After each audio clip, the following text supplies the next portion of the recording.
اب ایک جملہ سنانے لگا ہوں، اچانک یاد آ گیا مجھے، اگر اس کو سمجھیں، تھوڑا سا برداشت دیکھیں اللہ والوں کی برداشت کیسے ہوتی ہے۔ کسی نے ایک بزرگ کو، اللہ والے کو، عالم کو برا کہا، غالباً یہ بھی اہل بیت میں سے کسی شخص کے حوالے سے ہے، کسی امام کے حوالے سے، کسی نے ان کے لیے ذرا سخت نامناسب لفظ کہہ دیے۔ بزرگوں نے کیا جواب دیا ذرا وہ سنو۔ انہوں نے کہا کل پل سے رات پار کر لیا، اللہ نے بخش دیا تو میں بہتر ہوں گا، ورنہ تو جیسا مجھ کو کہہ رہا ہے میں اس سے بھی زیادہ برا ہوں گا۔ اندازہ کریں کیا جواب دیا۔ حضرت سیدنا طیفور بن عیسیٰ با یزید بستامی رضی اللہ تعالی عنہ، کسی نے ان سے، وہ آدمی تھا بدتمیز تھا، گستاخ تھا، اپنے گدھے کو صاف کر رہا تھا، گدھے کی دم اس کے ہاتھ میں تھی، حضرت گزرے، حضرت نے اپنی داڑھی پہ ہاتھ پھیرا، وہ گستاخی کا موقع جانے نہیں دیتا تھا، کہنے لگا پیر صاحب تمہاری داڑھی اچھی ہے یا میرے گدھے کی دم؟ اگر ہمارے پاس اس طرح کوئی کہے تو بولو مار دھاڑ ہوگی یا نہیں ہوگی؟ چھوڑیں گے؟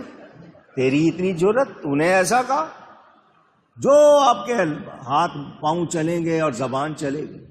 حضرت رو پڑے، فرمایا اللہ نے بخش لیا تو داڑھی اچھی، ورنہ تیرے گدھے کی دم اچھی۔ اندازہ کریں برداشت کا، ہم میں یہ برداشت، بات آئی ہے تو سنا رہا ہوں۔ مسجد میں تشریف لائے ایک شخص نے آپ کو گرما گرم سنانی شروع کر دی، جو اس کے منہ میں آیا تھا وہ بول رہا تھا۔ امام زین العابدین کتنی شان والے ہیں، برداشت دیکھیں، اس کے قریب گئے، فرمایا کوئی تیری ضرورت ہو تو میں پوری کر دوں۔ وہ آگے سے کیا بول رہا ہے، غلط سنا رہا ہے، جس کو آپ کی زبان میں گالیاں کہہ لیں یا برا کہہ رہا ہے، تو فرمایا تیری کوئی ضرورت ہے میں پوری کر دوں، تجھے بھوک لگی ہے کھانا کھلا دوں۔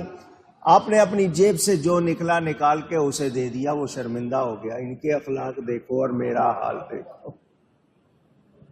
اس طرح کے ان کے واقعے بہت لکھے ہوئے ہیں امام زین العابدین کے، کہ جب بھی کوئی اس طرح کی ان کے خلاف یا نامناسب بات کرتا، آپ اس کو نذرانہ دے دیتے، اگلا شرمندہ ہوتا تھا میں کیا کر رہا ہوں اور یہ کیا کر رہے ہیں۔ ہمارے ہاں کیا ہوتا ہے، کوئی بولے تو پھر ہمارے ہاتھ چلنے شروع ہو جاتے ہیں یا نہیں ہو جاتے۔